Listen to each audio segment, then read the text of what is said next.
we don't do enough of these discussion type No, videos. we don't. But, last time we did this, we did a review of Combat Storm. Yeah, we did.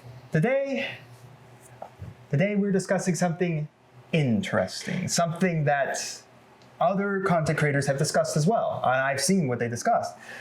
So let's set the stage. I am in my apartment. I'm up early in the morning, getting ready for work, taking my dog out, feeding them.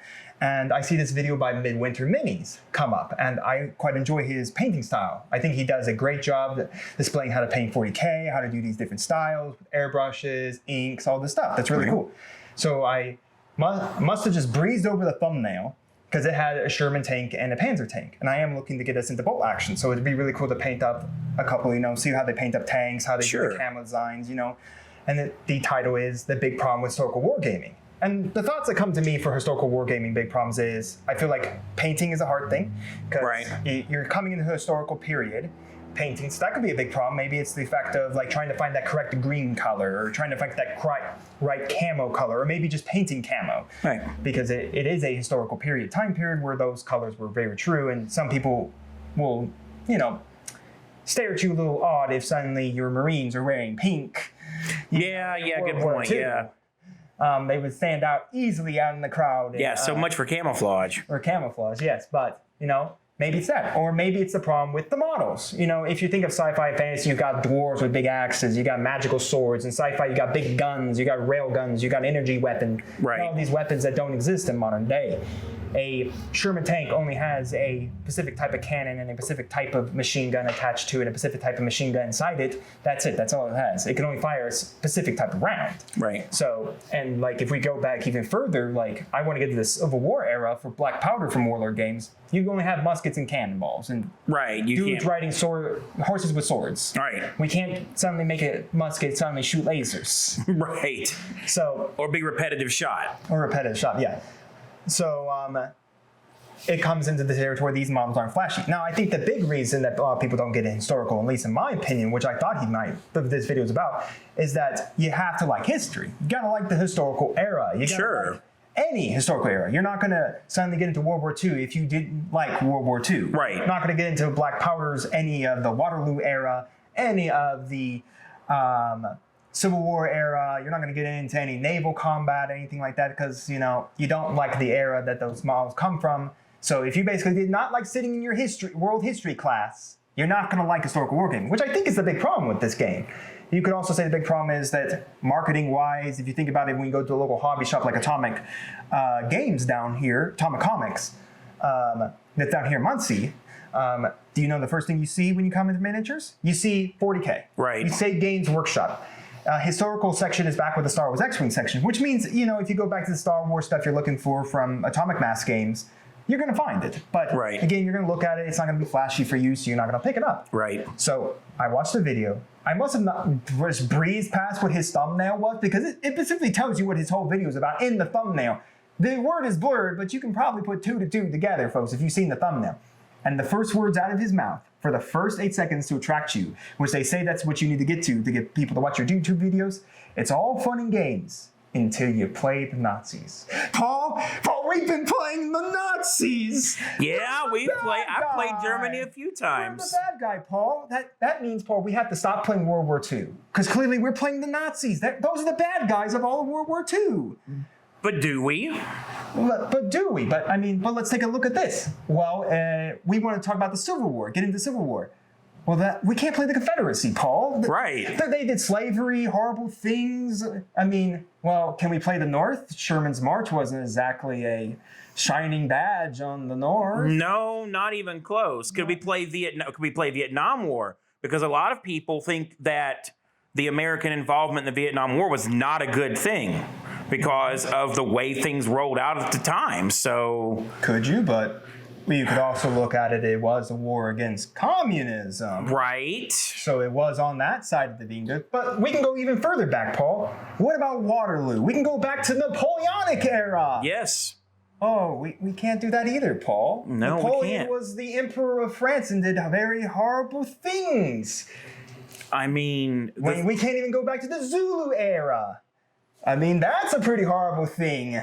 We can't even, what about if we go even further back, Paul? We go back to the Roman age. But we can't do that. Caesar was also a horrible person. And we can't play the Mongols because they did horrible things. Oh, Genghis Khan. I mean, there's truth, though. I believe the fact that I remember is something like 11% of all DNA in the world can be traced back to Genghis Khan. You do the math on that one, folks. I mean, we can't even play the Spartans. So what historical era can you play without playing the bad guys? You can't. You can't. And that's then the problem. What MidWinter Minis, I think, is trying to say is that people might be uncomfortable playing the bad guys. And True. There is some uncomfortability. Oh, yeah, absolutely. There's some uncomfortability. For instance, on Warlord Games website, if you just search the German army for World War II, you can find the SS. Now, some people might be uncomfortable grabbing SS and painting SS models because the SS were the darker part, the true correct. evil, the Nazi ideology. But not all of Germany was to Nazis. That's what the problem is. If you watch the video, folks, he screams the word Nazi. And I swear, I think this video is going to be, when we monetize this channel, this video is going to see a demonetization little letter forever, and I don't care. He says the word Nazi throughout the entire video to reference the German army. He doesn't say German once. I think he mentions the allies of Germans, and then he just throws that out the window as well and just says the Nazis, the Nazis, the Nazis, the Nazis. He's like, Warlord Games doesn't sell the Nazis. They sell Germany. He's just shoving them all to me like one thing. But if we take a look and says, well, they're clearly the bad guys, and yes, they clearly were, but why aren't we considering Russia the bad guys? Because they were on our side?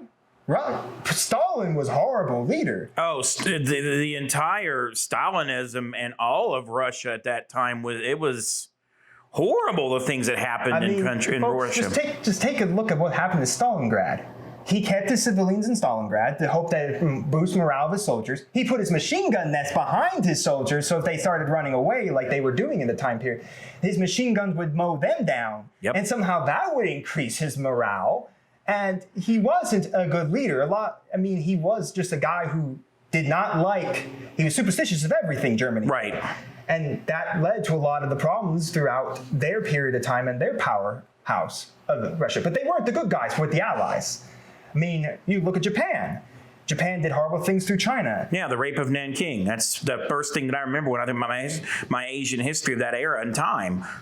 I mean, they did horrible things. They did horrible things to American POWs and captured.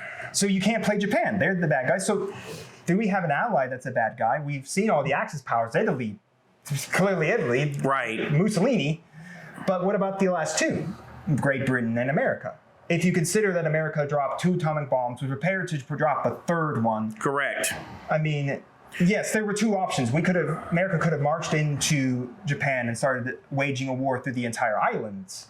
Which would have been mass casualties on both sides. Would have been mass casualties on both sides. Civilian casualties, too. Oh, yes. Start entering to a territory. Well, we still had civilian casualties with the nuclear war. I mean, you can argue it both ways. Yeah.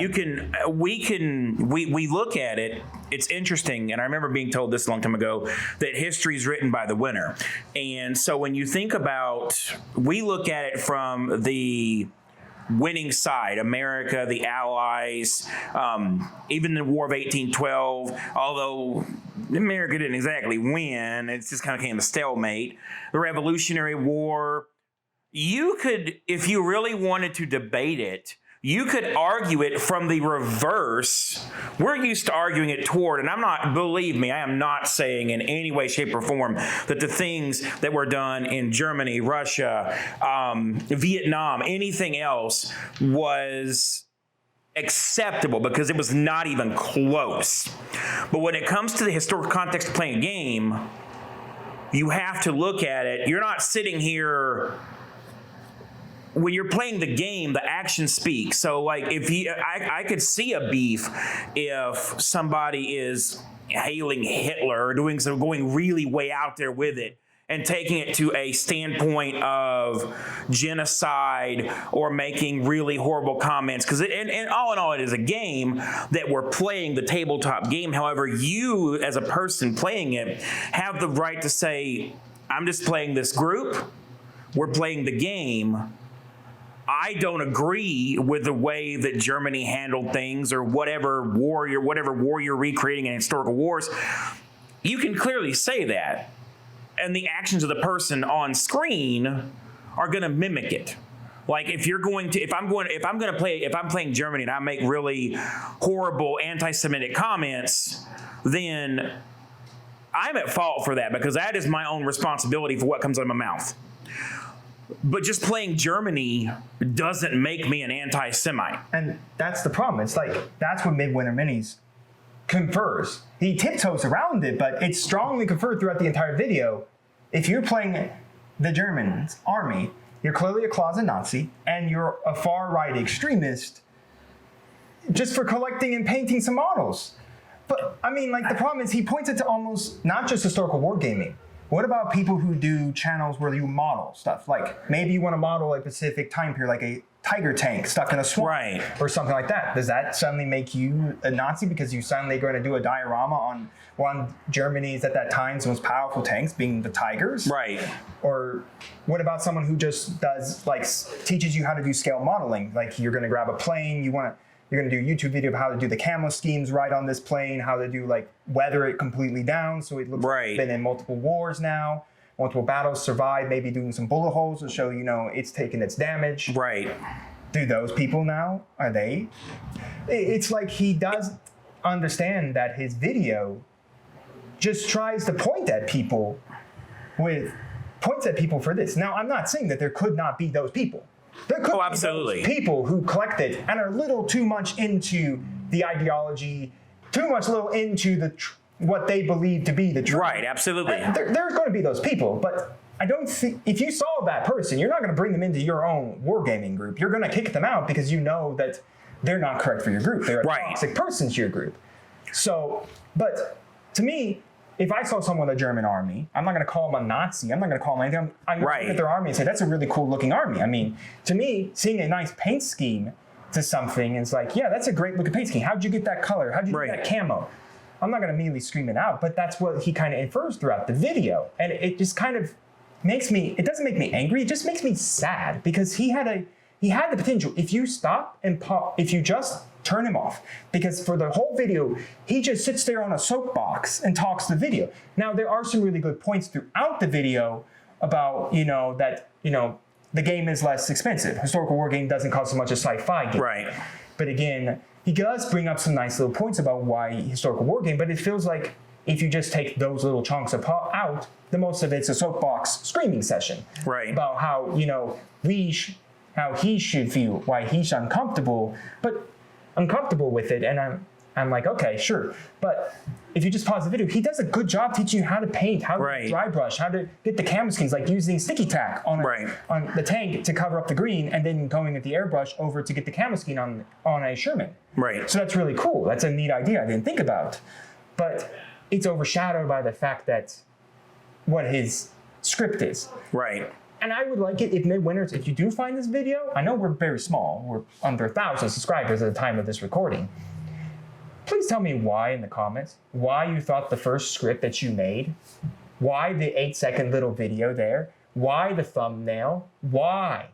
I'm not gonna be angry. I mean, if you came out today and gave the greatest apology video that, I messed up on my script writing, I messed up on this, I should have been more into the painting, then I would say, great, you learned. We all have to learn. You make a mistake, you learn from it. Congratulations, we're all human.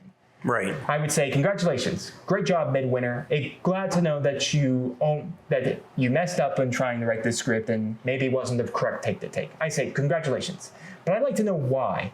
Why that ideology? Why thinking that way? It's like he only thought one way and then he wrote the whole script that way. But look, is he uncomfortable? If you're uncomfortable painting those models, why are you even painting them? You could have stayed with GW, with sci-fi models, never touch historical wargaming, never touched it at all. Not mentioning what he touched was bolt action. And bolt action is probably the biggest well-known historical wargaming for World War II. This is a big game with a humongous following. Not like as big as 40K, but for the fans and the people who love it and the models and Warlord games, you're throwing a lot of labels where they shouldn't probably be thrown at. I think I had a conversation with a subscriber about it. I did post it up on the channel. It's like, we have to split the model from the history. We understand where the history is. The history is dark. Right. The history is very dark, and we can't go back and change. No, you can't. As much as we'd love to go back and change the history happened. That doesn't mean that we as a society sweep that history under the rug. We have to, it is wise to admit, to say that these things happen and these things were wrong. And I think that's part of the problem is we as a society in general tend to push things under the rug, or we try to generalize. Why don't we just say this was not a good, what they did was not good. Clearly not good. But what we're leading into when you label everybody in a certain group, you become what's called the slippery slope fallacy. And so this becomes this, and it just gets blown way out of proportion. And one thing is you have to be really cognizant of what you say, especially on the internet, because people can take what you say and twist it 54 directions. You can take what I say and twist it 54 directions. Some people might get offended when I say mudrosha, when I talk with an accent. That could offend somebody, and if it does, I apologize greatly. I don't ever mean anything negative connotation about it. I don't mean to offend anyone's culture or their homeland or anything like that. But I think one thing we need to recognize is that there are dark histories. That doesn't mean we exclude them, push them out, ban them to where no one discusses it. Because if you don't learn from history, you're literally bound to repeat it. Yep, the famous quote. But yeah, I mean, like he said, history is dark and it is disturbing. It is. I mean, just look at what's disturbing about World War II, folks. It's not just look at World War I. If you want to see a disturbing aspect of what it was like, just go watch All Quiet on the Western Front. It gives you a pretty disturbing aspect of what it was like in the First World War, sitting in trenches. Yep. And the trench warfare was horrible. I mean, if we now let's take a step back and think about the two. Let's take a step and think about this. If Paul and I decide that we're going to do the Battle of Stalingrad, probably one of the biggest famous battles of World War II, which is the tipping point many believe to be the end of Germany. Right.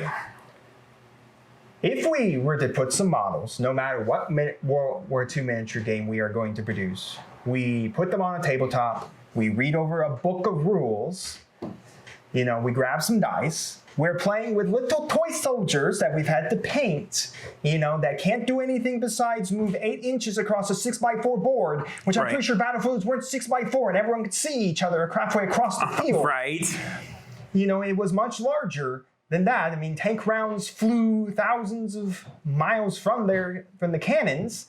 So it's like, okay, so we're on a 6x4 board. We're going to play Battle of Stalingrad. We roll. I'm going to take Russia. You'll take Germany. We'll roll some dice, and suddenly Germany wins the Battle of Stalingrad. It's not like suddenly the miniature game rewrote history books. Nope. The real history is that Germany loses. Russia begins its massive, pretty stark, dark campaign through Germany. Right. To basically end it, and America and British pushed them back as well. And then, of course, the war, America's also basically fighting its secondary war in the background. But it's like, there's the problem. It's like, you cannot relate. If you want to learn about this, so you want to make it more historical, so you want the correct amount of tanks, and then you want the correct amount of soldiers who are fought. You want more of a correct amount of looking board scale to it. I think that's really great, because then that gives you the history. But again, dice rolling and moving soldiers 8 inches across the board, moving your tank 8 inches across. It's like MidWinter Minis wants us to try to bring the real history into a plastic model.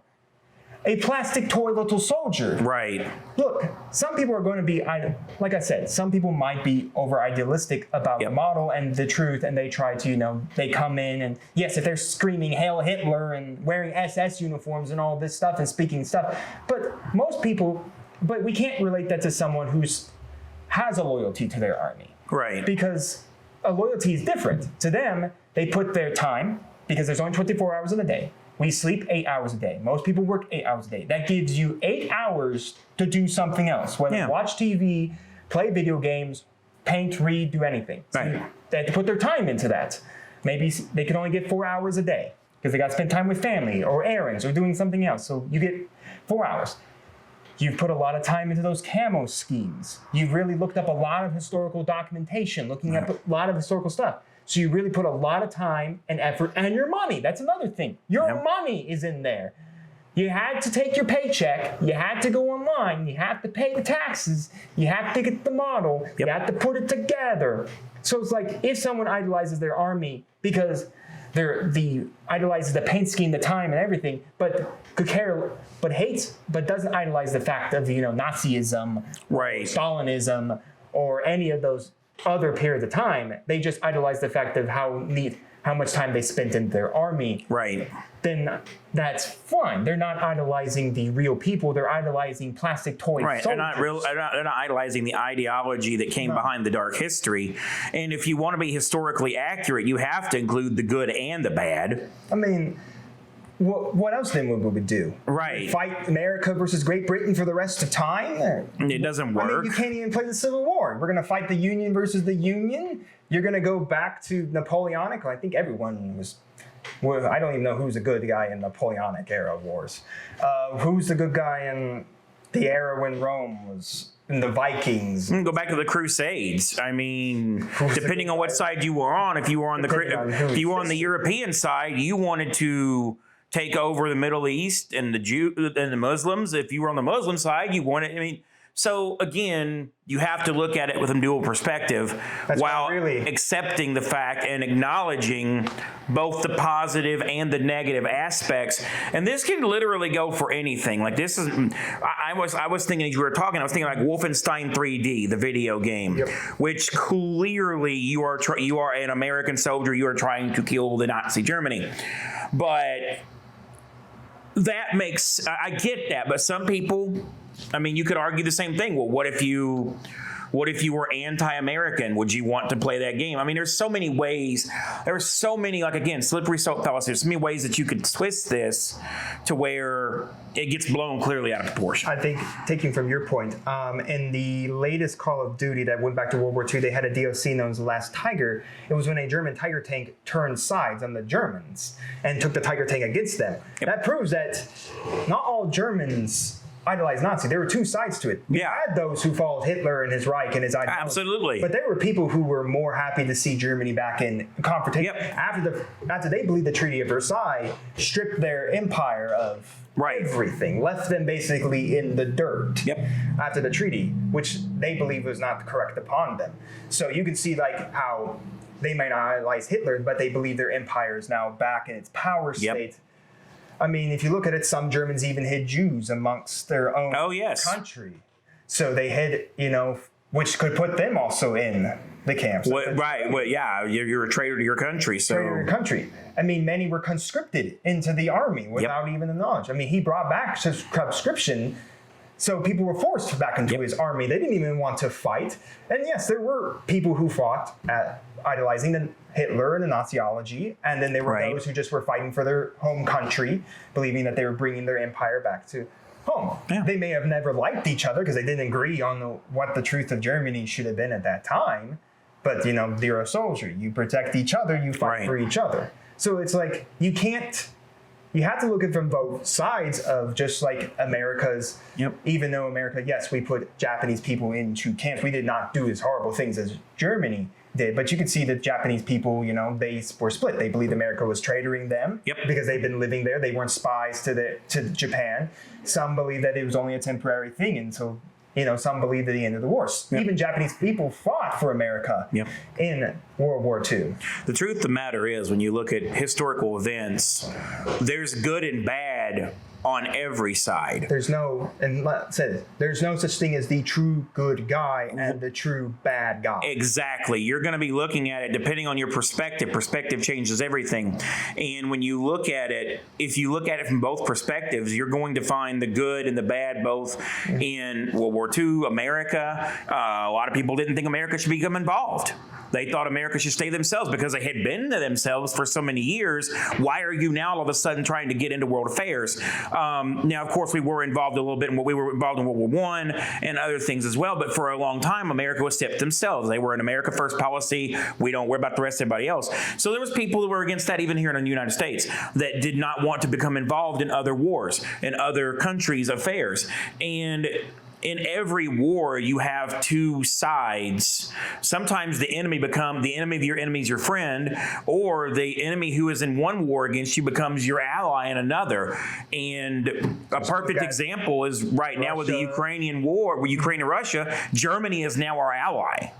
I mean, if you take a look at it after World War II, Russia was an ally. Yep. Became our enemy in the midst of, in the Cold War. Each side pointing their nukes at each other. Yeah. So I mean, you could argue, we could discuss this for hours on end, and it boils down to the fact that you really have to look at it.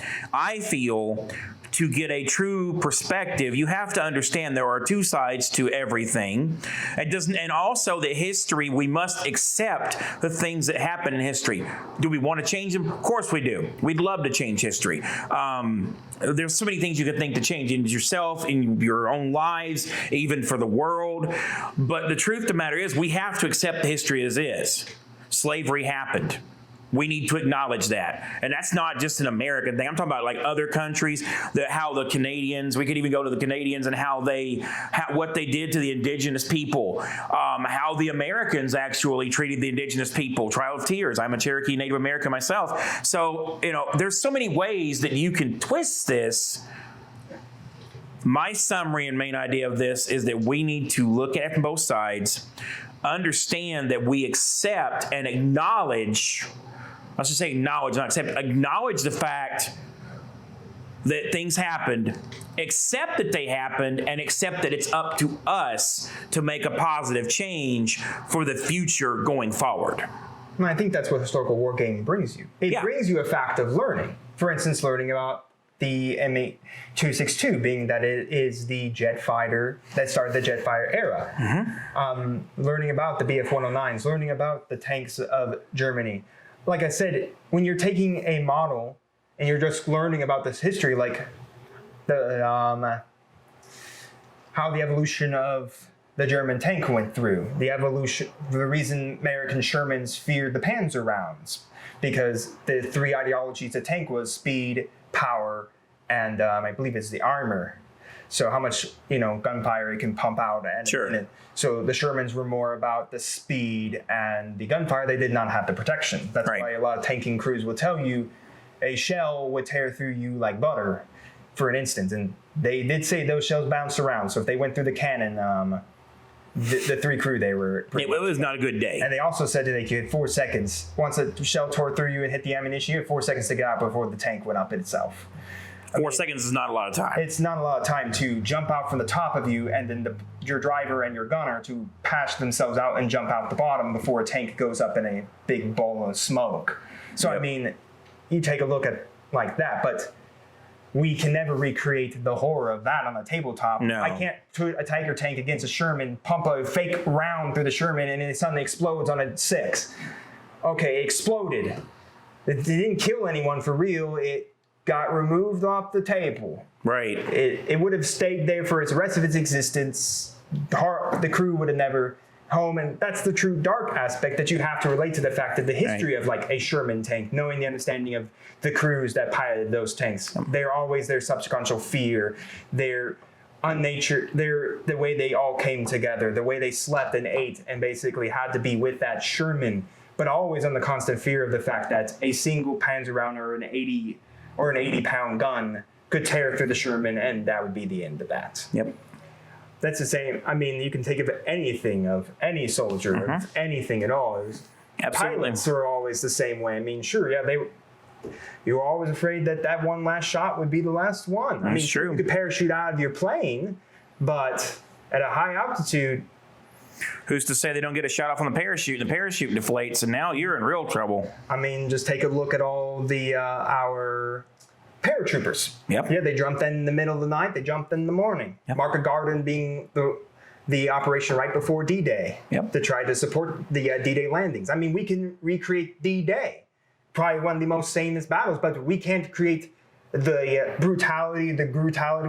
We can play in Omaha Beach, and we can play in the honor of the veterans, you know, who have died there, right, survived, but we can't play the truth of a plastic little soldier's marching up the board. Right. He gets, you know, killed by a roll of a hit of 3, a wound of 4. He's down. He doesn't get an armor save. Right. That's not going to be a real soldier who, you know, died on the battlefield of D-Day.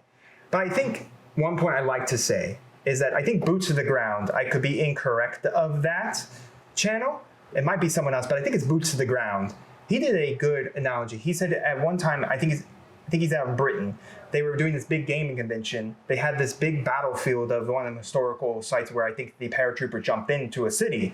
And, you know, they were surrounded by the Germans, taking on the Germans. So, you know, you have all these guys, they're chatting about the game, but also a lot of people playing games. They had this older fella. They go and talk with him. They learn he's a veteran, but he's a veteran of that battle. He even points out where he landed with his unit. Wow. Where he was fighting for that. And the Boots to the Ground said, well, do you feel uncomfortable at this? But he says, no, as long as you're keeping the memory of my brothers alive. That's true. Then I'm perfectly fine. And he teaches them about what happened there. And yes, you know, a lot of those veterans don't, I think, want to go back to the gory days of the Second World War. No veteran really wants to go back to the true gory days of their service. But, you know, having them, I think that's what this brings. It brings the fact that we don't have, I think we're losing a lot. I don't know the numbers right now of how many veterans we still have from the Second World War. They are dwindling very fast. But we are losing a lot of veterans to this. There's not many left in from World War II. There's a very few left from Korea, actually. And there's Vietnam veteran. If they were born in 50 and went in 68, that would make them 72, 73 today. No. So even your Vietnam veterans are already in their 70s, roughly, pretty easily. Of course, we still have more veterans from the War on Terror and the current age. Correct. But I think historical wargaming gives you a chance to learn the history. It does. It gives you a chance also to, and I think that's maybe where Paul and I need to go into, looking into like possibly doing videos maybe down the future, past subscribers of doing videos for supporting veterans. Yeah. Oh, absolutely. Like that. Because I think if you can play a game where you can remember someone's sacrifice, even on either side. People sacrifice themselves on either side for their own purposes. Right. Whatever purpose they believed in. But I think it gives you a chance to remember those people who died on D-Day. Right. Who died on Iwo Jima. Who, you know... Pearl Harbor. I mean, so many different battles. And you can go further. We're focusing a lot on World War II because of Liberated Skies, but and Combat Storm. More, but there's so many other... It's a lot more... Well, I think a lot of people say around World War II, it's more relatable. Yes. It's more recent. It's only 87 years old since World War II first occurred. Correct. For us. So it's a lot more relatable in history other than going back and... For some like us, going back all the way back to the Civil War, we're not going to remember a lot of the big names. We might remember Gettysburg because it was one of the biggest battles of. Right, and unless you were a teacher, a high school teacher like I am, and I taught elementary school history 5th grade, so we do teach American history. So I would know stuff like Shiloh, Bull Run, Antietam, Chickamauga, Atlanta. I can go through them, but unless you're versed in the history of the Civil War, you're not really going to know it. And that's, I think. And like I said, that's the big problem. It's not the problem. Not MidWinter Minis' problem. The problem is not you play the bad guy, you need to feel uncomfortable because you're playing the bad guy, because you idolize the bad guy. No. Right. The big problem with historical wargaming is you gotta like the history and you gotta like the era. Yep. If you don't like, I think, period, if you do not want to learn history, you do not even want to play history, or anything like that. Even if the history suddenly is because I rolled a 6, D-Day fails, you know, and something else happens, or we're playing the Navy ship in Battle Midway, or something like that. Right. You know, I win, I lose, but that's not how history is. If you don't like the history of that time period, you're never going to pick up that model. Right. You never want to paint that model. You're not going to want to put your time into painting a paint scheme of camouflage or something like that. That's why I think people gravitate towards fantasy and sci-fi. It's so free. It's universes are beyond big. You can paint up a Space Marine pink armor, headcanon him why he's wearing pink armor. You can paint And we can- dwarf with a big thundering hammer. Right, and like for Star Wars, you can be the dark side, so to speak. I mean, of course, I'm wearing a Yoda shirt. Go I mean, figure. you could play the Empire. But you can play the Empire, and it wasn't a real thing. So if you do win, okay, Darth Vader won, cool. But nobody was. It's safe. No one really died because it's science I fiction. think that's also what I think another uncomfortability is. I think you said your grandfather served, or your family has served. Mm-hmm. I think that's another uncomfortability. Some people might be uncomfortable, not because of collecting army, but because they had someone serve. They Right. might not want to get into the game because you had family who served. You don't Right. want to play that time period. Right. If like my grandfather was at, let's say, for example, my grandfather, of course, was World War II. My former father-in-law who's passed away was a sniper in Cambodia during Vietnam. I've got lineage that goes all the way back. Had my health not stepped in the way, who's to say I wouldn't have been in Iraq or Afghanistan myself back in earlier in the 2000s. So I can understand if, let's say, for example, maybe my grandfather, well, of course, he was in World War II. So if I play Japan and win, then I feel like I'm dishonoring my grandfather. I can understand that. But that doesn't, but if I win, that doesn't make me a terrible human being because I won the game. You idolize Japan for what they did. Right. You just played a game where the outcome was on a book and some dice, which have a Right. random outcome of what's going to happen. Right.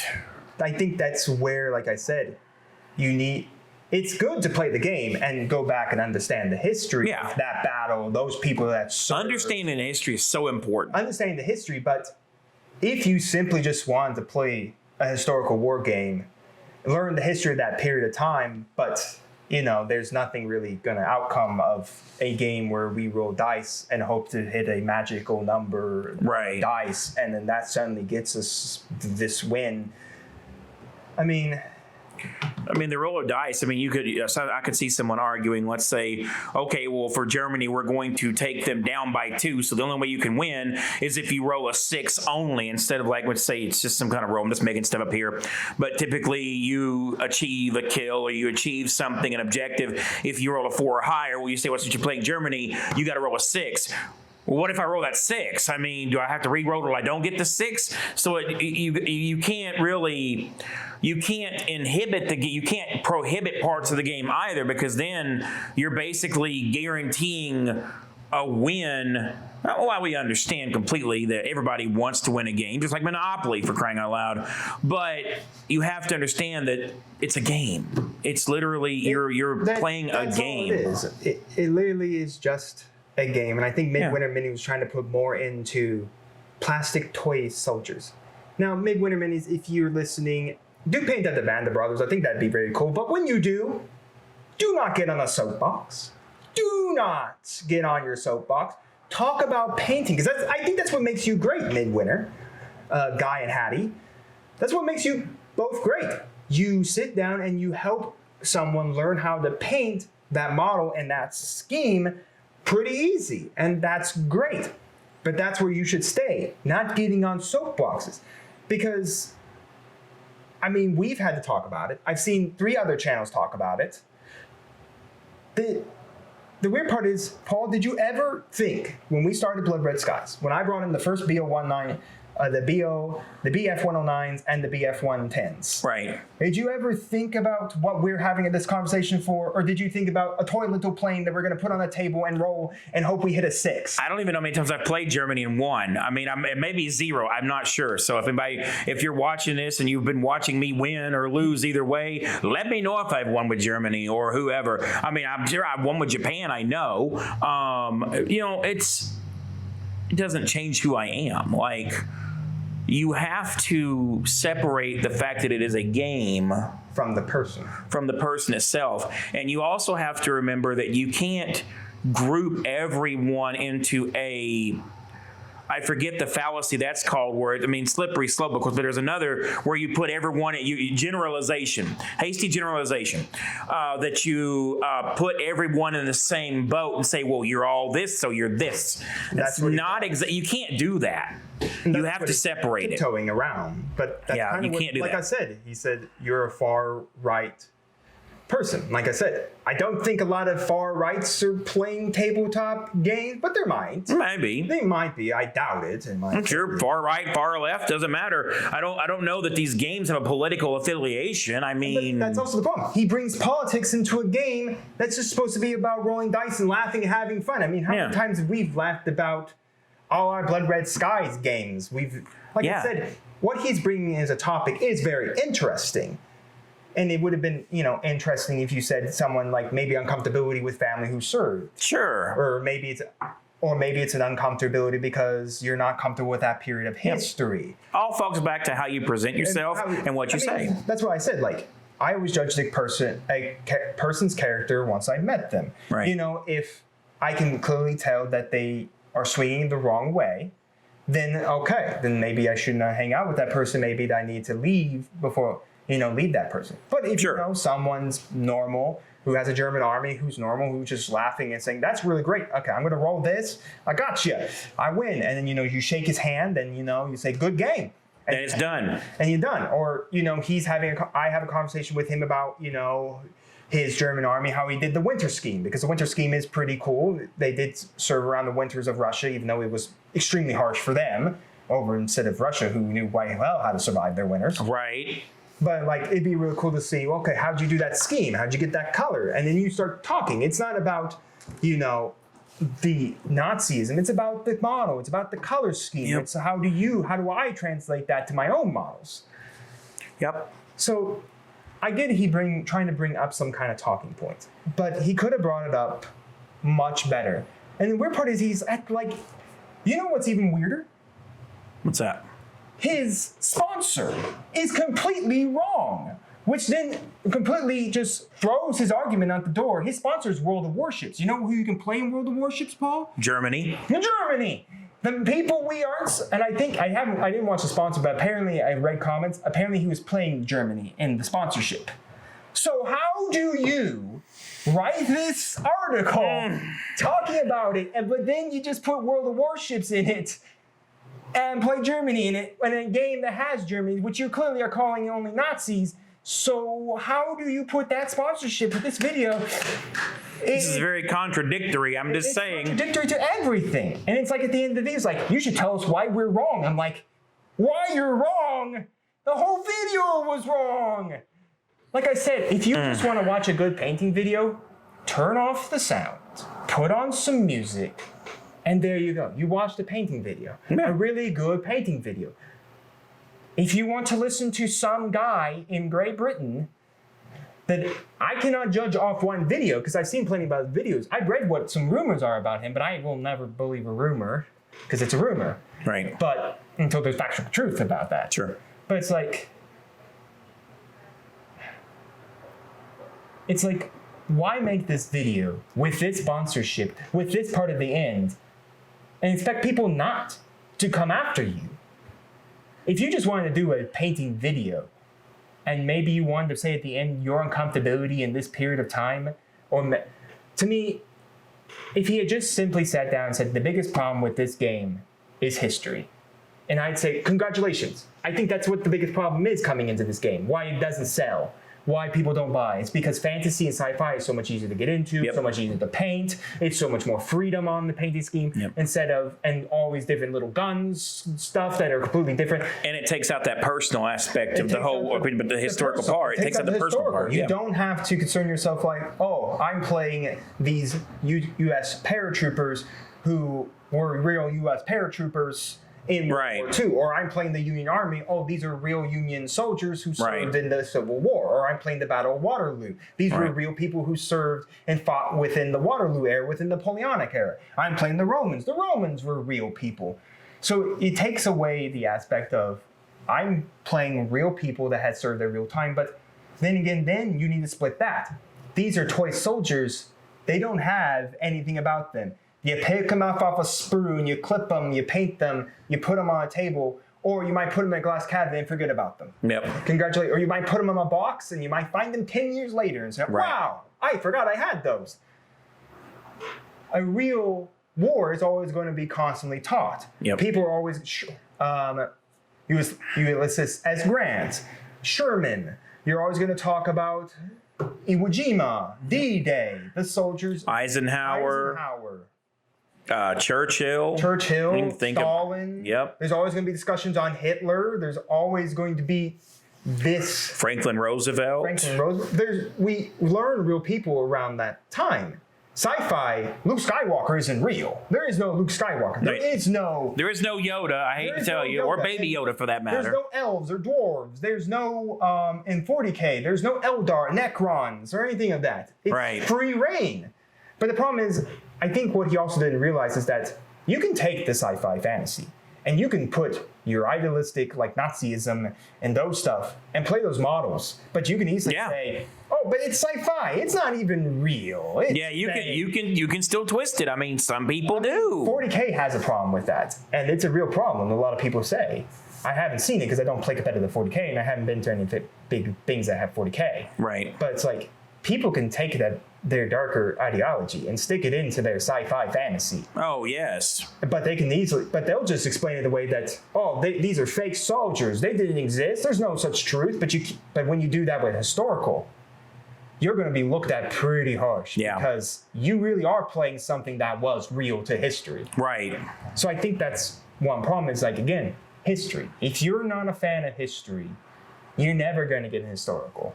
Even if the game system is great, like bolt action, we haven't played it yet. We don't have enough models painted, period, for it. But from what people say, it's a great gaming system. Perfect gaming system. You may like the gaming system, but if you don't like playing with U.S. soldiers, German soldiers, a German tank, a real tank, these things that aren't flashy, don't have, aren't fake and stuff like that, you're never going to get into it. Right. Even if you like the model. Like I like the German tank, so my plan is still to get a bunch of the German tank line, paint them up and have them.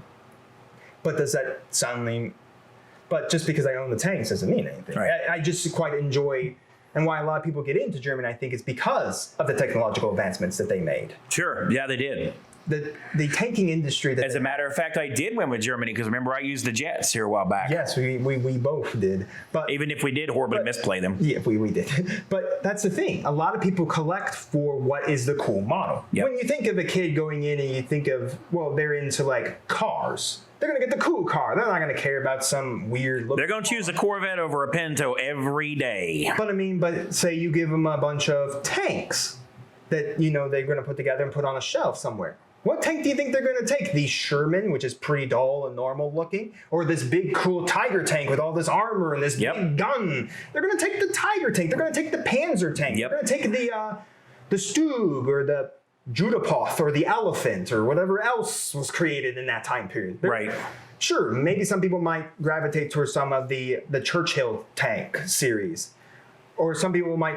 And then some people might gravitate towards more of the German style planes because they had more interesting color scheme about them, like the MC, or even cooler than that. I mean, yeah, America was great for what it had and what it could create on its thing. But if you take a look, like why people collect Germans, I think it's because of the evolution of military that they produced. The technology at the time. And the military, how they produce their military is still used quite widely. I mean, rocket science in general. It was created. Werner von Braun and all of these other German scientists who we took over from Germany. Right. I was going to say before we go deep into this, the fact that they did defect to our side and Project Manhattan and a few other projects that were done after World War II. Project Manhattan was actually before, forgive me, but the other things that they did after World War II, the creation of the Saturn rockets, the creation of the Titan rockets that put the first man on the moon, that put the first man in orbit, and some of the other things that's led to our satellite technology today. I mean, stealth fighters. Germany was producing a stealth fighter in that age. It was going to be able to detect the early radar. I mean, then think about it. America took it. Our stealth technology is German. All jet technology is German. Yeah. All American rocket projects are German. So, I mean, if that doesn't prove that, Germany had the technological advancements in World War II, you kind of have to face it. Most of what America has today has come from Germany. Right. So, but did those people? Sure, some of them probably still might have idolized Hitler in their time. Right. But I mean, they were now under the America. But Right. most people like Einstein who left, even as a pacifist, who regrets ever giving America the pathway to the nuclear bomb. He regrets it completely. If you ever read any of his quotes, he never wanted to give up that power. Right. But I mean, yeah, everything came from Germany. As like I said, a little kid is not going to gravitate to some boring tank or some boring looking fighter or some boring looking object. They're going to gravitate to what's the cool thing to get. Right. And I think I read a few comments. Is like, I think someone said that their grandfather in that video, in MidWinter videos, I read a few of his comments. His grandfather had served in World War II, was a POW in Japan, had horrible things happen to him and his brothers. But you know what he came home and gave his grandson? A 0. You would think that a grandfather who, saw horrible things happen to him, to his comrades, by these people, would not get his grandson a model kit for a 0. But then also he sat him down and explained the 0. Yeah. It proves that people understand that war is hell, but you can't keep that hell forever. Right. You're a soldier. Once you go home, the war is over. It may not be war over in the mind. Might be on the mind, but the physical, the actual part of the war itself is done. It's done. You have to respect that sign. I think that's what that comment shows, is that man respected those people, but also respected the technology of a 0 being things. I mean, I think that's what's getting to the key point. And MidWinter, again, just explain why. If you just want to do a video explaining why the script was the way it was, I will accept that. Because it doesn't make me angry. I'm not going to get angry about it. It just makes me sad. It's like you had a chance to come into this community, paint up models, and show off your painting skills, and maybe get more people into it. Because now it's on the internet. Now it's out there forever. Even if you delete the video, it's still out there. People can find it. So if you have a new person who's looking for bolt action painting tutorials, he finds your video. And he's painting up, say, a German army because he just likes the German armor or the color schemes or the camo schemes of that period of time. What's he going to think? Yeah. Is he going to immediately have to say, oh my gosh, am I a Nazi? And people going to look at me like that for having this? That's what you cause, MidWinter. You're going to cause people to deter themselves away from a game that are into an industry that already has a pretty hard time, because again, everyone only likes one niche. No one's going to play like where I like World War II, but I also like the Civil War, so I'm going to play around those eras. Right. But most people only play around the World War II era. That's it. Right. They won't play the era, or maybe they'll just play Black Powder era. They're not going to get into multiple different historical eras. And that's another problem. It's like you get only certain groups that are only playing in certain historical eras. They don't want to paint up models because they don't find the color scheme. Like, let's talk about the Civil War. It was blue and gray. Yeah. That was it. Congratulations. We made the 2 greatest color schemes in the world. Who wants to paint 100 blue and gray soldiers for a game? I mean, in World War II, at least there's a bunch of different color schemes, camo schemes and stuff like that. Again, Waterloo. The British only wore red. So I had to paint hundreds of red dudes. So why would I want to paint that one color? I want some clarity. I think that's what World War II, a lot of people go into, is for the tougher color schemes and the tougher attributes of painting it. So, plus, if you're a person, let's say you are somebody that loves to play America, you got to play somebody. You got to play somebody. You're not going to want to play your ally. I want to say I want to play Great Britain all the time. Just because if I'm playing my friend, let's say I'm huge on playing America. I love playing America, and my friend says, "Well, I'll play Germany so we can battle each other." Does that make my friend a Nazi? No. No, it's like, well, what happens if someone says, well, I want to play a very historical period of game. Like, I want to play the Battle of Stalingrad. Well, you can't play America and Great Britain in the Battle of Stalingrad. Those 2 armies weren't even there. Right. You have to play Russia and Germany. We can't just make the Battle of Midway. Oh, I want to play Germany in the Battle of Midway. Germany was never in the Battle of Midway. Right. There was no German warship in there. So it's like, yes, you could, if you have a gaming group and no one there plays Germany, then that's a little weird.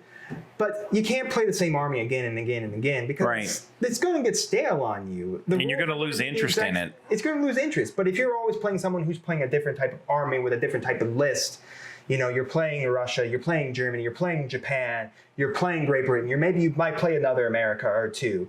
but the lists are always going to be different, and there's always going to be different rules for every different army with different models. If you're only playing Great Britain versus America 100 times over, you've already known every model in the range. Right. You're going to get quite bored. You can only see a Churchill tank for so many times. You can only play the 𝐒𝐓𝐀s only so many times. I mean, something I think that people probably have noticed watching my playstyle is I'll usually play 2 aces, 4 vets, 2 aces, 4 vets. And yeah, that is a similar playstyle, but I don't play the same country. I don't play the same planes. No. And that, just because they're 2 aces, 4 vets, that just gives me a chance to go first, hopefully. But if I'm at disadvantage, it doesn't matter anyway. So, I mean, that's the thing. It's like, we could play the same two. We could play America versus America, but how?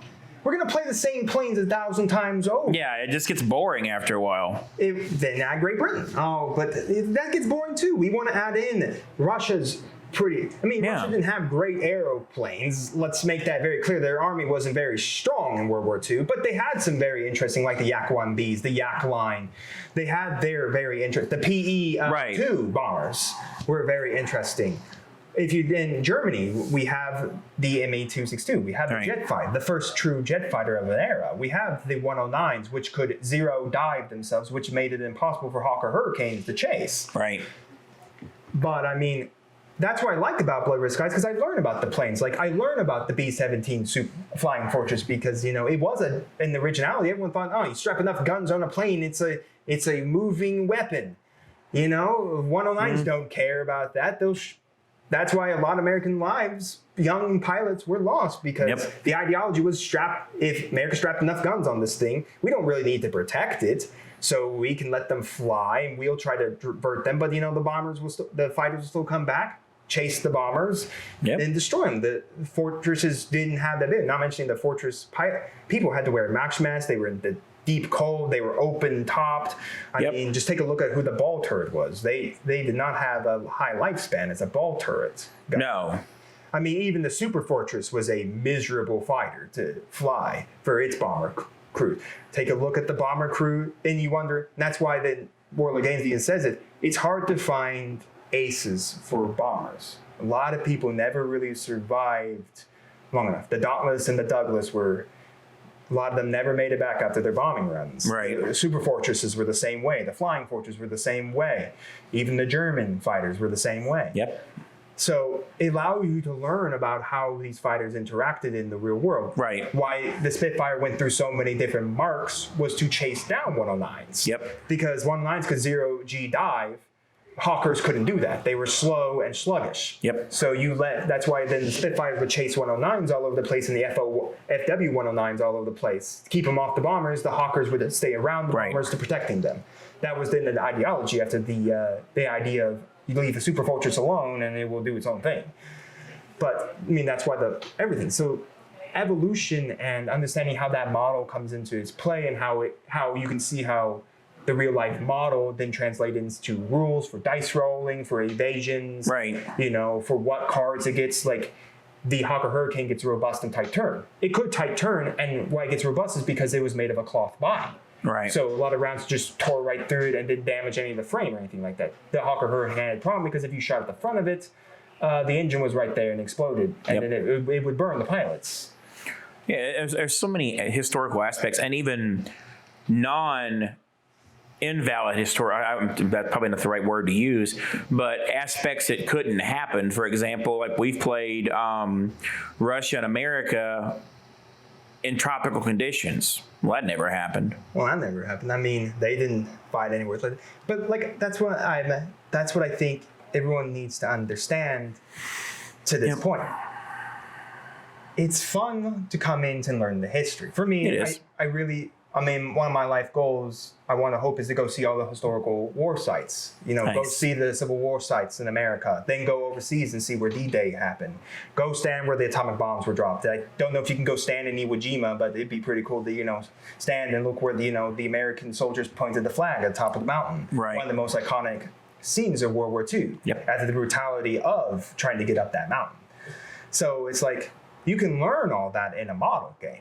You can honor those fallen veterans. Yep.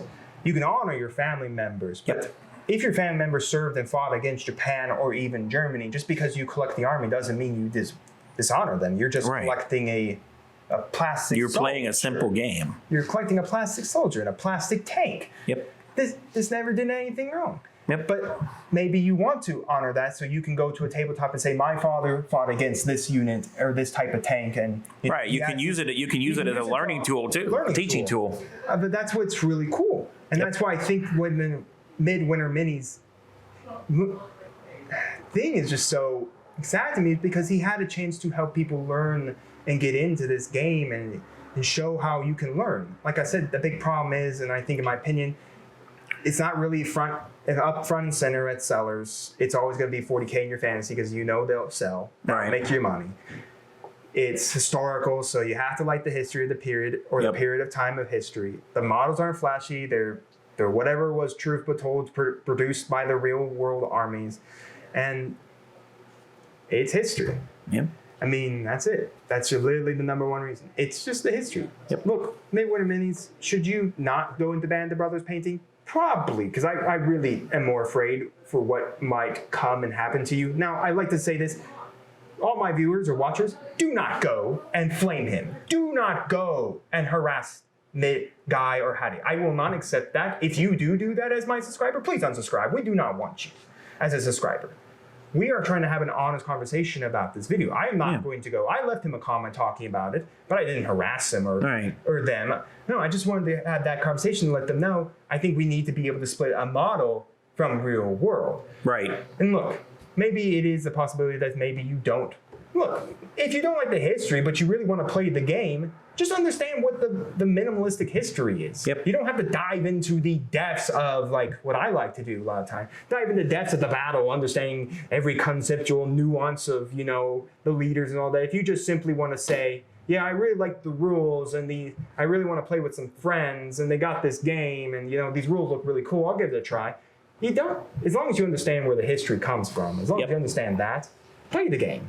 You don't need to dive into the depths of historical war game. You don't need to dive into the depths unless you really want to have a bunch of friends who want to play the Battle of Gettysburg, Stalingrad, D-Day. They want to play more. They want to get the models that were correct at that time period. Like, I think we can, in Blood Red Skies rulebooks, there are Pacific battles where you can do Pacific four-minute armies. So you can do Pacific planes, the retinues of planes, and their Pacific pilot skills. You could do that if you wanted to.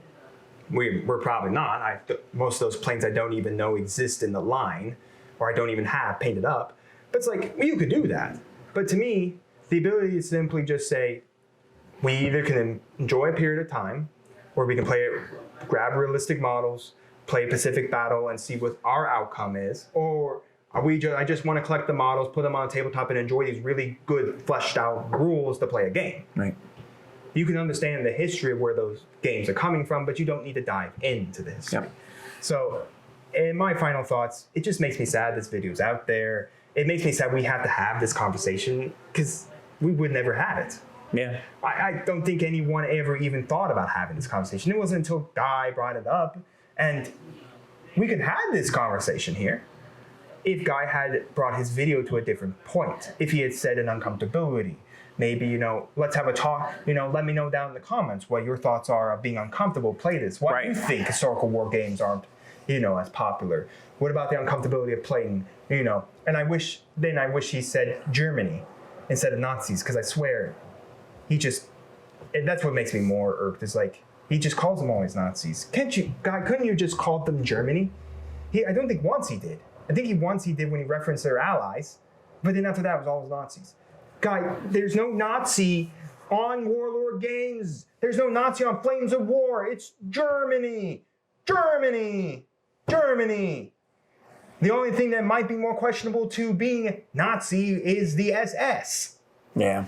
And the SS canograph, or the SS little things you can put on your tanks so you can make them more like SS. Sure, that might be more canonically to pushing the Nazi ideology behind there, but I mean, if someone really just wants to play fluffy, really wants to say, well, you know, I really like this period of time, but I have to get these SS soldiers for that period of time to really work for me. Right. Or I really want to paint up their color schemes. They had cool color schemes. Okay. You want to paint them because you want the challenge. Right. You want to be able to go to like this big historical wargaming event, but you need that Pacific SS unit to be there because they have to be there the historical time period because they were there. Right. Makes complete sense. That would be perfectly. Doesn't make you a Nazi, though. It doesn't make you a Nazi. There's nothing on that webpage. There's nothing in Flames of War, another well-known World War II game that is small scale with tanks. There's nothing on there. They're Germans. You don't go out and you see battle reports like ours, like other people, where it says Nazis versus America. No, it's Germany versus America. Right. It's never the Nazis. And that's what makes me sad, is because you're putting a label on things. You're going to make people uncomfortable who are trying to get into this hobby, and you might push a lot of people out who are getting into this hobby. Yep. Very well could. And that's just what makes me sad, is because he's trying to relate two things that should not relate. A model is a model. It's a piece of plastic that you put some primer and some paint on, and then you may or may not ever play with it. And you may buy a box of SS soldiers, but you say, maybe next time. And you put them in a box and you forget about them for 3 years, and suddenly you pull them out like, oh, I had these? Right. Or maybe you donate, or maybe you pull them out of the box and you donate them, like, oh, I don't want these anymore, give them to someone else. But that's about it. It's just a model. The real history, yes, is dark, it's grueling, it's disturbing. Just take a look at the Civil War, people. It's not a pretty time period. Take a look at the Waterloo era. Take a look at ancient history. Yep. Very true. Even take a look at I think there's games on World War I. Let me know that in the comments. I think there's even a game about Vietnam. Very well may be. I wouldn't be surprised. I think there's even now games of the current war, I think the War on Terror. I think now there's historical gaming coming out for that. You could see that. So, or at least the Gulf War, for sure. Mm-hmm. So it's like, yes, as we get more and more historical wargaming, it's more and more into the modern ages that we're entering. Right. We can't not keep. A lot of us will know what those wars were, what those wars insinuated. Yep. So you have to understand, well, but Paul, then does that mean any war game now? Any war game that comes around pseudo-historical, like Combat Storm. Right. It's a pseudo-historical. I'll call it pseudo-historical because the soldiers are using realistic weapons. But there's no real war. There's no PCF versus America. But does that mean we're bad guys? Because, the PCF anyone could infer what the PCF means. We're running around with real war. We laugh about sniping a fake soldier's head off. We laugh about lobbing a shell down on someone's head. Some people could take that offensive. Like, that was happening to real people. I'm like, yes, they did. But a plastic army man is not a real person. He's not even close. Army man that I rolled to see whether or not he took a damage. Yep. A 5+ on an armor save. Very true. That would mean any game that has a pseudo-historical aspect that is not sci-fi or fantasy, where it's fake out there in imaginary worlds, you could always perceive to play, well, I'm uncomfortable to play the bad guy. Then what are we playing? Yep. What will we ever play? That's the problem. It's like, you can't understand. You have to understand that, yes, those are some bad people. Right. But my models are not bad people. I do not take to the Nazi ideology. I will never will. I understand where they come from. But I want to play a game with some cool rules. I think some really neat looking models, and I want to play a game. I understand where the history is and everything. That's why I say in my final point before I ramble on, because I feel like, by the way, this is completely unscripted. We didn't write no script. This is completely unscripted. So it sounds like we're going off the rails and I'm babbling on the same thing. It's because it's unscripted. But if you're going to play this, understand what era you play in. Yep. That's first. Understand the era, the history, just a scraping of the history. You don't need to dive in to getting into like the glacier. You look at the top of the glacier. You don't need to go under the water and see the entire rest of it. Right. If you want to, go right ahead. If you want to dive into the history, do it. There's plenty. A lot to learn. There's a lot to learn in there. But if you just will say, okay, we're just going to be in the top. I just want to know the background of these soldiers, the background, the history, and now I'm going to paint it up and play it. So you have to understand where the history, at least the top of the iceberg of the history of where those models, where those things come from.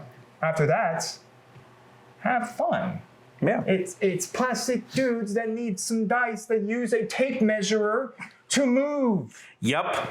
Listen, when we played the Battle of Gettysburg on a 6x4 table, they weren't staring at each other from like 20 inches away. No, not even close. Not even close. It was miles long on Gettysburg. So like, you can bring some realism into like what you want to say for the war, Sure. for a period of time. Maybe you really want to bring all the units that happened in that period of time, all the different states that were in Gettysburg and fought. Right. But you can't make it real true because I can move by a tape measure and my commander tells these guys on a 4+ to do, oh, he rolled a 3. He doesn't do anything. Right. It's like that never happened. No one in real war was walking up to a table together. They pointed at the table on the map and say, my men are going to move 8 inches and then we're going to shoot at them. And then they roll up the dice and then, they have 2 guns, but then the guy's like, I can barely see him, sir. My gun ain't going to reach him. No, your gun reached him. And then the other guy, oh, my armor save fails. Like, sir, I didn't get hit. No, you're dead now. Get down on the ground. Or my tank shoots over here. It's like, oh, my tank missed. He missed. Or my tank shell went through your tank, but don't worry, it didn't blow up. And they're like, what? There's a hole in our tank now. It's like, that's not true. But if Right. but that's what you can have. You can have like pretend generals playing on a fake board, Yep. playing pretend games and laughing about, well, my tank shell went through your tank, but it didn't blow you up, or Right. or the joking we always have of like our last Blood Red Skies episode we recorded, where we were flying around our 2 planes, our 4 little planes all over the place, not doing anything. Yep, just kept flying. I mean, we've done that multiple times where we just flown around the board, can't do anything. You're just trying to get that strategic advantage is all you're doing. Yeah, so like I said, split the model from the history, Yep. but understand where the history lies in the game. Yes. Respect the history. Respect the history. Separate fact from fiction. Separate fact from fiction. A toy soldier can never be a real soldier.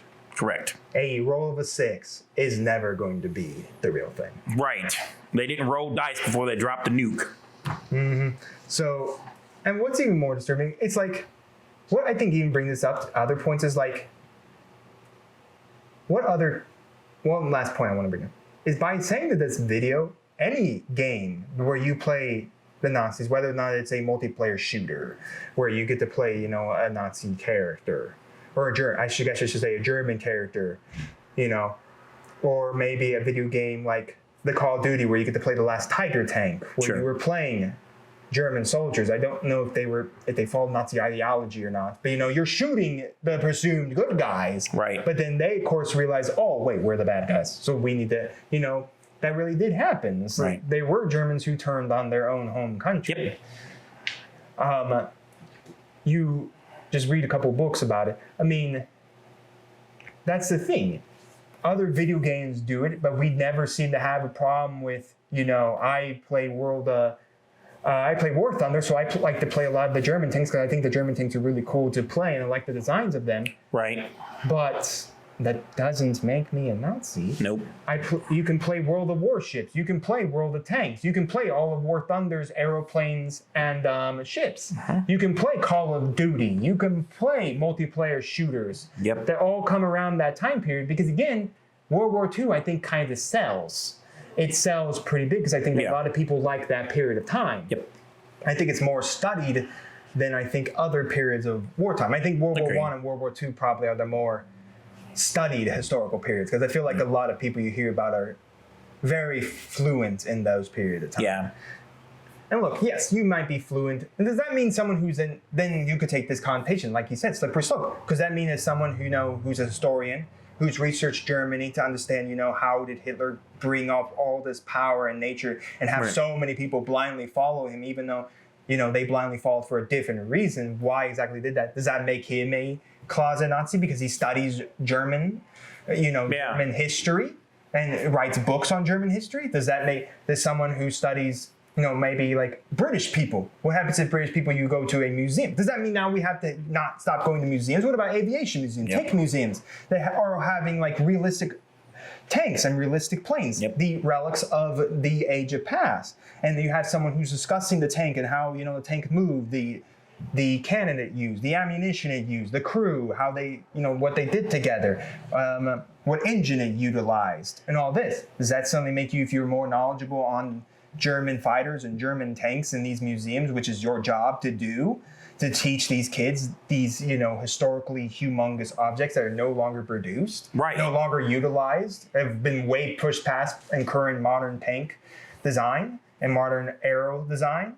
No, does that make them a Nazi? No, they just happen to really enjoy that time period. Yep. They really enjoy that history, and that's their job to do. It's a job of a historian to research and understand and write these books. It's a job of a historian in a museum to teach you this stuff. Yep. Look, if you're uncomfortable going to a museum, and this is what a lot of people say, you're meant to be uncomfortable to see pictures. Right. You're meant to see iconography and art and all this stuff that is around this time period because it's supposed to teach you why we should not be repeating that purpose. That's why history should be uncomfortable. It should be uncomfortable. But you shouldn't be uncomfortable going and playing a toy little soldier on a board because someone may or may not think of you as a Nazi. Yeah. Sure, they might think of you as that, but unless they're suddenly going to call you out on it, then most people are just going to go about their normal life. Yep. It's like, okay, yeah, I collect the Germans. Congratulations for me. Right. Look, now, if I suddenly decide to collect the Civil War and paint up a bunch of Confederate and Union soldiers and I have all of them displayed beautifully on a shelf to someone who comes in who maybe be an African-American person, do they mainly think I'm a racist because I have models in a very racy time period? I mean, I am white after all. I will not lie on that. So does that make it racist? Or what happens if an African-American man comes in with a Confederate army because maybe he just likes to paint Confederate armies, or maybe, he got into it. His friend gave him an army to come and play at a local scene and said, oh, I'll take those Confederates. Or maybe he likes the history of the Confederacy. Maybe not, he understands the darker nature of the Confederacy in the time, but maybe he's historical and said, okay, well, I'll try out this historical game. A lot of people have said, I really like the Confederacy. Does that make him turn against his own people? Because he happens to have a Confederate army of painted toy little soldiers who move across the board. So, like I said, MidWinter Minis video, while good for painting, I think brings up this strange conversation that no one really needed to have. Right. No one needed to have this conversation. Now, sure, if we want to have conversations the conversation that we have is the big problem with historical wargaming, which, like I said, is the history. Then we can have that conversation for days. There are plenty of channels will discuss to you why that's the problem. If that's the conversation we want to have, congratulations. That's a great conversation to have as we try to get more and more people into this area, for us, because we started with historical. But what MidWinter Minis is doing is that he also is endangering us, endangering other channels who might talk about this stuff in the historical side, because now everyone might start putting labels on us, we're pretty small, no one's put a label on us yet, other than laughing about us being who we are, but that's normal. I mean, I'm used to that. It's fine. But I mean, that's what most people say. Like, you're funny, or I think he's going to win, or blah blah blah blah blah. But when you have all these channels who are historical war gamers who might use YouTube as their point of income or support their income, you can be messing with livelihood. Put a dangerous label on these people. And I think that's why a lot of people are responding, is because they live off the livelihood of historical. Yep. We don't live off a livelihood of historical, but we are growing our channel on a historical game so far. Yep. So that's why we had to respond to it, because it's as much as if we weren't doing historical, if we were doing sci-fi, we might respond to it, but we might not. We may or may not respond to it. I think some channels are still doing it, but I think they have a connection to bolt action. Sure. To which is the game he paints up, which then feels more like he's going after bolt action. So for us, if we had stayed in sci-fi and fantasy, we might have never responded to this because it never harms us. Right. It doesn't harm where we're going, anything. But as someone who's growing in historical, it does put that weird label on us that doesn't feel comfortable. Right. Agree. Well, I'm done. I can't ramble on anymore, Paul. It feels like I rambled on now. I thought we were going to do a 10-minute video. This probably video is going to be 30 minutes long. Probably me rambling the same conversation. But I'm going to say, I think Boots to the Ground said it. If you just scrape history, you're going to realize everybody out there has some pretty dark past. Oh, absolutely. There is no good guy in history. You can find a bad guy in every era and every genre. You can find a bad guy. Mm-hmm. I mean, everyone I mean, we didn't even discuss Britain. I mean, Churchill kind of flew off for a little while after a mistaken bombing run on civilians in Great Britain. He attacked and started attacking civilians in Germany, which was a mistake for, he did fire bombings, he did stuff. Great Britain is not clean either. No. No one is. No. And that's the thing, is like, when you, Hands get dirty in war, no matter what side you're on. and that's the thing, it's like, you can't even go back to, say, the Civil War era that the Union was clean the entire time of the Civil War. Right. The Confederacy, yes, is the worser side because that's what we are told to say the Confederacy is the worse side. But the Union did have some pretty bad things. I mean, Yeah, there's bad Sherman's march was towards the end, and Confederacy was well out of the fighting power needed to keep the war. Right. It was a finishing blow, basically. But So. that's the thing. There is no real good and bad guys. You need the bad guy to play against because that's how war is set up to Yep. be. That's how the history is set up. War has to have a good side and a bad side. And that's how it has to be. But if you simply just take a scrape of the truth of the history, they're both, if you take a look at the entirety of their history at that period of time, they were both pretty much just the bad guys. One may be worse than the other in their historical side, like Germany over maybe America and Britain. But, you know, you can judge Stalin and Hitler to see who was the worser person in their time period. In Japan, you can judge them with Italy, Hungary. You can, but I mean, if you think even about it, I think like Rommel was a desert rat. And I forget who the British tank commander was, who served in the Africa Corps when the Africa Corps War was going on for Africa. He would famously keep Rommel next to himself as a tank commander because that was his rival. That was the man he wanted to beat most of all. That leapt through history to current day Great Britain, where Great Britain commanders will keep a picture of their rival in their tanks. Yep.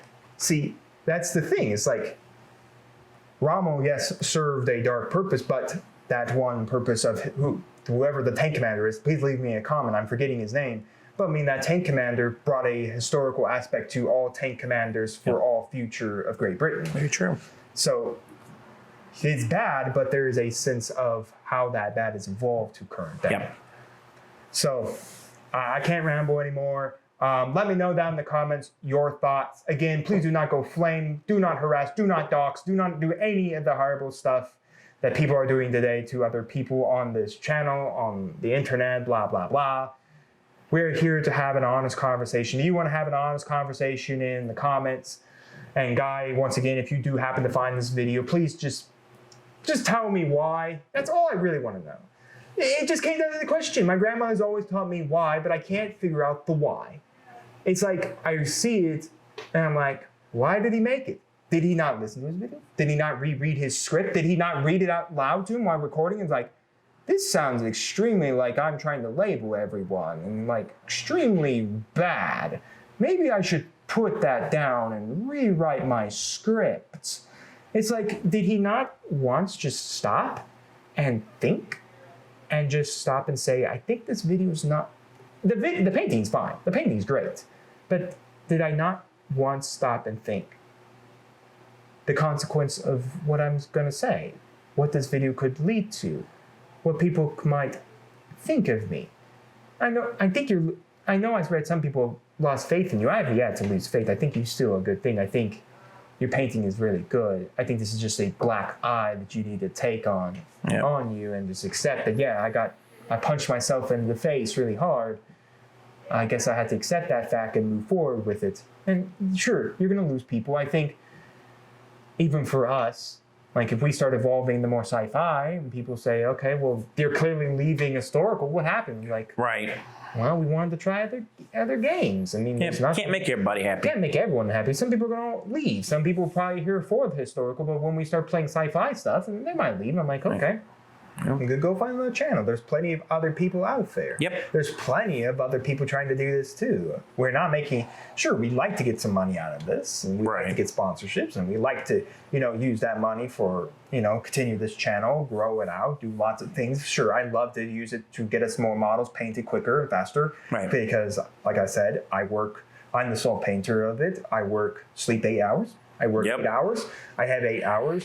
I feel that. I have 8 hours to work, but I pretty much get off at 5, and I work a little bit, but I don't work exclusively on historical. I work in other games, so we can try to get a bunch of games going. It takes time, and I'm not sure if I was doing this full time. Sure, I could spend 16 hours on this, 8 hours sleeping, and the rest of the hours working on this because it'd be my job. Right.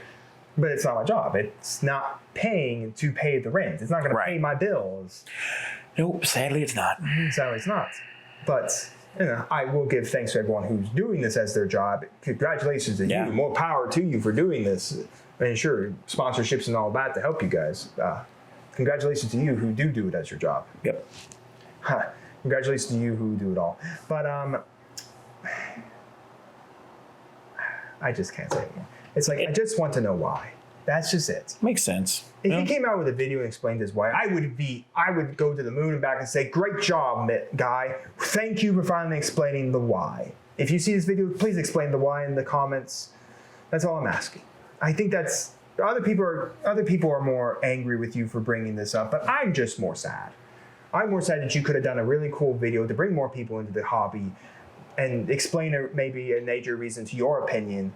And yes, you could brought the uncomfortability in, because I think there is a physical uncomfortability for some people in playing maybe a historical war that they had families, and being World War II, being more 87 years old, you might have still some grandparents still around who did serve in that. Yeah. So you might have some uncomfortability picking up that army that your grandfather fought against. Sure. Or your grandfather who may have passed away still fought against. You might have that uncomfortability, but I think historical wargaming has one good side about it.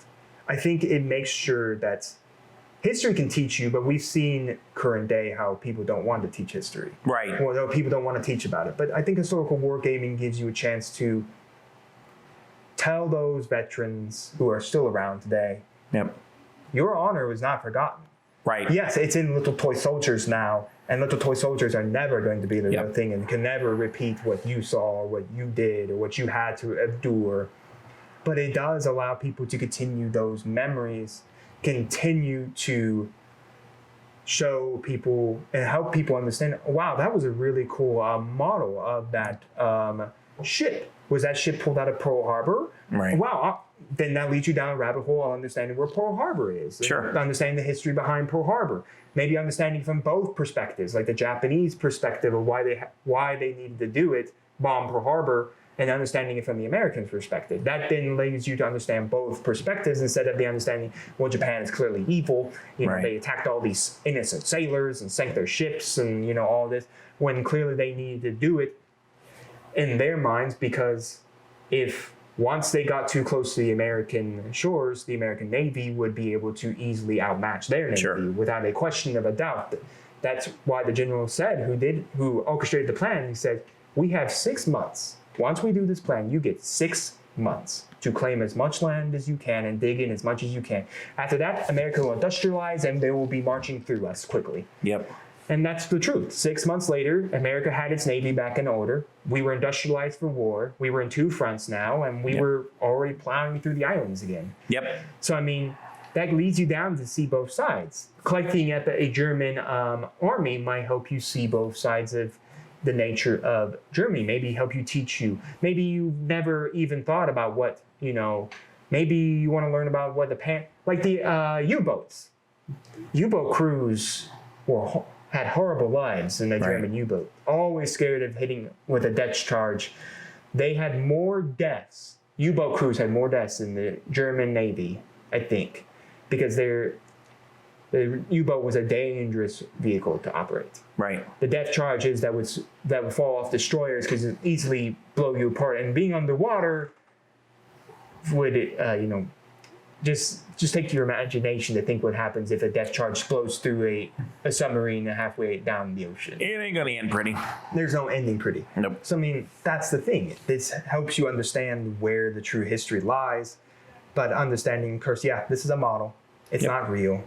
Never going to be real, but I think it helps you understand the history of where that model's coming from. It helps you bring those veterans, never having them be forgotten. Yep. They can always be there. Maybe it is. Maybe you did paint up your American army in honor of your grandfather, someone who served in your family. You know, maybe they served in a Pacific paratrooper, so you paint up that Pacific paratrooper scheme. But you play someone who's playing Germany. Maybe you might feel with pride, with like, I beat the Germany with my grandfather, with this army I built in the name of my grandfather. You're not. But then you shake the person's hand, you think that maybe you might talk about their models, but you're not gonna hate that person because they're playing Germany. No, you say that's some models. I'm more here to honor my grandfather with these models. Right. And that's what I think what you can do with it for family. So in the end, the final point, this is just a game. Yep. That's all it is. It is a game. If people come into the game way too into their army, and it's not because they're way too into the paint scheme and the time and the money they put into it, that type of into it. No, they're really into the real people behind the army. Then maybe you've gone too far into it. And those people you can't change. Right. They're always going to be that way. But take a look in the mirror. Do you collect the German army because you're a Nazi or you're a right-wing and me? Who knows? But if you look in the army and say, I collect them because I like painting them, I like the challenge, I like the period of time they come from, I like their tanks, then okay, then congratulations. You looked in the mirror, you said to yourself, I hate what the Nazis, with who the Nazis were. I'm never going to go into screaming Hail Hitler. Again, this video is going to be so freaking demonetized. I'm going to go screaming into that or anything like that. But you just like the army. Yep. In the end, that's just it. It's a game to get around with some friends. Even Blood Red Skies is a beer and pretzel game. Just throw it on a quick little table, fly your little planes around it. Like you said, this topic never had to come up. Not once did we ever think about it. Heck, we started in the Battle of Midway Boost Starter Box. That was between the F4F Wildcats and the A6 M2 Zeros. Right. Then we should have never started. If we are to think of the way MidWinter Minis is trying to make it think, then you can't even get into this. And that's the problem. His thought process that you could easily define is that the only good guys you need to get into clearly are the Allies. Then that limits you to a lot of periods of time. You can't play practically the entirety of World War II. You're never going to be getting into any probably period in time of Black Powder. That means no Civil War, no Waterloo. You can barely probably get into the era of Ancient because you can't play no Vikings, you can't play no Mongols, you can't play no Romans, you can't play no Spartans. So who the heck do you play in that period of time is gone altogether. Unless you want to, no, you can't even play the Crusaders. They were crazy. So it's like, no, you can't even play them. So you're really just destroying the entire hobby. There's no such thing as the good guy. There's no such thing as the bad guy. War is hell. Yep. War is for survival. And in the end of it, we have to learn from that.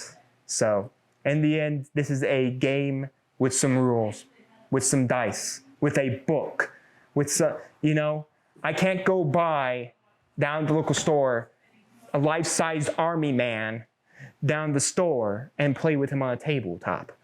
I can buy a little plastic box with some little plastic soldiers in it and clip them off and glue them together and shave off mold lines and spend all this time, and then maybe I put them on a base and maybe I'll put some paint on them. Maybe I'll put some basing on the base.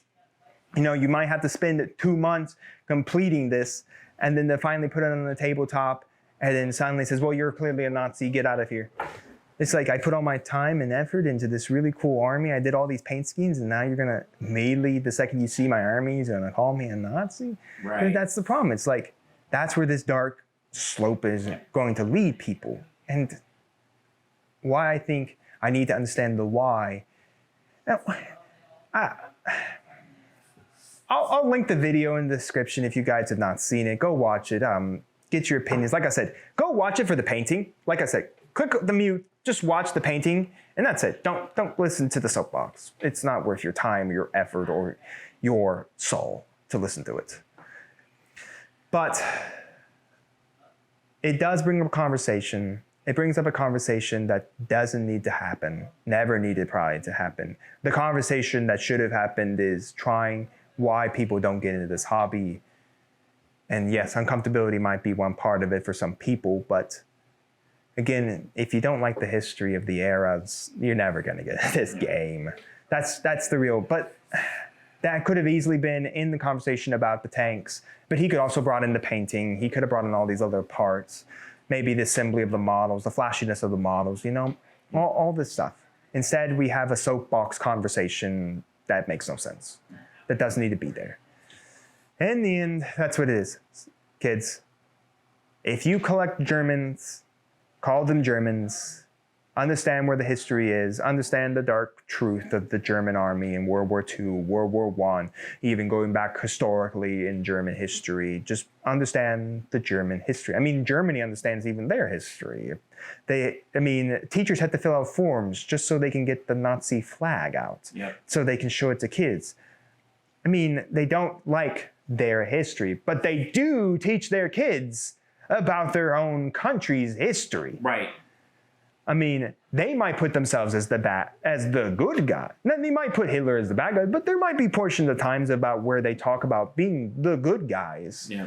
And again, like Paul said, history is in the eyes of the victor. We were the victor. The Allies were the victors. Germany was not. And 2 wars, by the way, which is pretty horrible for them. But I mean, if you look at the opposite side, America knew they had to take on the burden of rebuilding everything, rebuilding Japan. They knew, I think they saw, well, we have to help rebuild Japan after what we did. We're the reason we did it. But I mean, we can't let them come back up and do another Germany. We can't, cause a 3rd World War well after.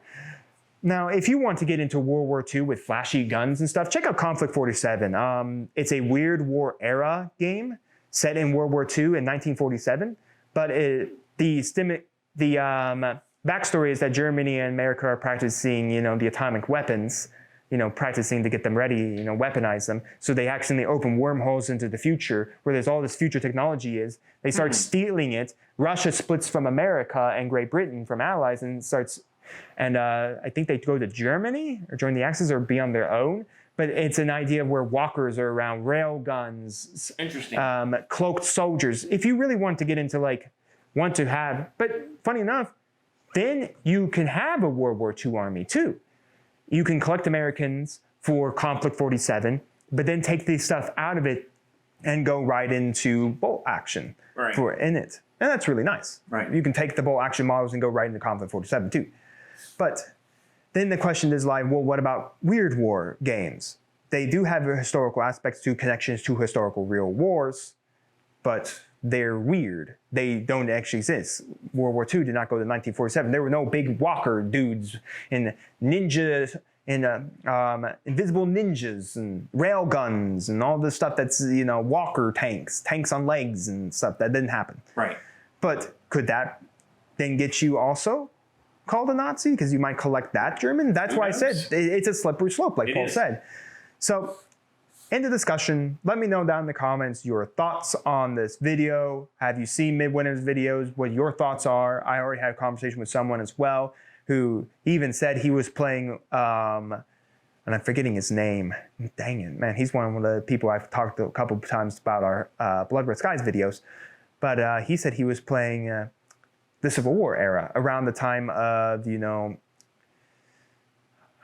the conflict between law enforcement and the African-American community where we had all the strikes, the killing of innocent African-American men, you had that problem. So he was playing in a gaming store and, there was the Confederates, they had the flags, they had the stuff, so he was scared of someone coming in and causing a fuss. That was not the prettiest time, So there was a danger of, being presumed to be that type. But he said no one really did come in. Everyone was, happy and just playing war games. And that's the thing. There are going to be those people who might think that, who might come in and see you playing a Civil War game and you're playing the Confederacy and might, assume that you're in, we're whites, we might say, oh, you're a racist because you're playing the Confederacy. There's going to be those people. You kind of have to accept that there's always going to be those people. There's always going to be those people who are going to assume that you're probably a right-wing extremist playing Germany, or you might idolize Nazis or anything like that. But in the end, judge a person by what their character, meet them, shake their hands, you know, play with them. If you start seeing who they really are, then okay, you know who they really are. But I mean, judge a person by their character after you meet them. Don't do what MidWinter Minis did. But anyways, let us know down in the comments your thoughts, all that. Do you collect a German army? What are your thoughts on collecting German army? All of that. I don't know if this video is going to get as much description. Again, we're a small channel. But if all my viewers who watch it, just give me your thoughts. In the end, it's not going to stop us from playing what we play. It's not going to stop me from painting what I paint. Nope. We understand the real world from a toy plane that slaps down a little ruler and moves this and has to go up and down on a turn, when clearly in real war, the pilots wouldn't be doing this up and down, waiting for their guy to go, oh, he has to go now because he's the ace. I'll sit here, wait for him to go, and then I will take my turn and fly up. Yeah, no, it was high octane, always constantly moving, always constantly happening. So I mean, again, we can have fun with our toy soldiers. We can say we are honoring the veterans of the past and honoring the technology of the past. You know, understanding the real world history of where these things are. But these are toys with written rules that need to use dice, rulers, sticks, you know, have to be painted and everything to play. It's the same thing as if we did scale modeling. It's a plastic object that we do some stuff to and we put up on a shelf, and then we look at it and say, wow, I did that. And then you know what happens? You might look at it every now and then like, I did that. And then like, what? Congratulations. It might go into a box and be forgotten about. Or, you know, we're diorama people. We make a really cool diorama. And there are a lot of people who actually do World War II dioramas, which look pretty cool. But, you know, you do a diorama about a Tiger tank, or you may do specific dioramas. Well, I think someone made a good comment about it. It's playing historical war games. It's like filming a 1960s war movie. That's pretty much it. We're filming a 1960s war movie, you know? And then someone made a joke, well, if the color schemes are right, you gotta blame the costume department because they didn't get the costumes right. See, that's the thing. It's like, we're filming a 1960s war movie. Actors have to play the bad guys. So does that mean an actor then is a Nazi who plays a Germany in a TV show? No, it's an actor getting paid a bill to play a character that's may or may not be a real character. So, I mean... Yes, indeed. That's just the truth. This is a conversation, like I said, that didn't need to happen. I wanted to make the video so we could discuss it, because I did bring it up on the channel, we would do it. But if I had never seen MidWinter Minis video, if I had never watched it, if he never made it, then we wouldn't be sitting here. We wouldn't have to have this conversation. We wouldn't have to wonder. We would just say we're playing with our little planes and our little tanks and our little stuff. We're building, playing on a 6x4 table with a mat that's a rubber mat.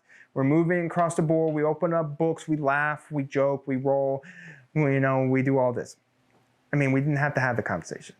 That's why I just want to ask MidWinter Minis, why? That's just like the only question that just bothers me. I just don't know why. Maybe we'll never know why. And maybe that'll be the unsolved mystery of the century. But who knows? Who knows? He can keep it close to his chest if he wants to and never wants to explain why. Well, where is it my place to tell him that he needs to come and explain himself? If we have no power over that. If he wants to keep his reasons why he did it, fine. Maybe he did it for the cloud. Maybe he did it for the clickbaits. Who knows? Who knows? That's none of my concern. It's no one's concern. It's water under the bridge now. But anyways, let us know down in the comments your thoughts over all of it. And do make sure to like, subscribe, ring the bell. I know this is completely unscripted. If you guys don't want to watch this video, I completely understand. It's completely unscripted. It's like we're going crazy on this video, and we just had to get our thoughts out there. I think it's worth bringing them out, especially as a channel growing on a historical war game. I think it's important for me and Paul to at least give our thoughts and say, we are playing with toys. But we do understand the darker truth behind those toys. Paul and I will never idolize to the Nazis. We'll never follow their sane ideology of what they want. But everybody had a darker past. You can never play any truth, That's true. any game in this space without understanding that. And I think that's the one understanding you have to have is like, I understand these models come from a darker past, truth, gore, uncomfortable history, but they are plastic models that you would play on the table. Yep. But anyways, hope you enjoyed. Like we said, make sure to like, subscribe, ring the bell. Checking all, if you're into historical war gaming and you want to check out what we do, Blood Red Skies, we got 13 episodes as of this recording, 13 episodes of season 1. No, 12 episodes of season 1. We just recorded 13 at the time of this video, and we have 7 other episodes. I have a couple painting videos out there as well. So yeah, check it all out. And we'll hope to see you here next time on Mama Dragon's Miniatures.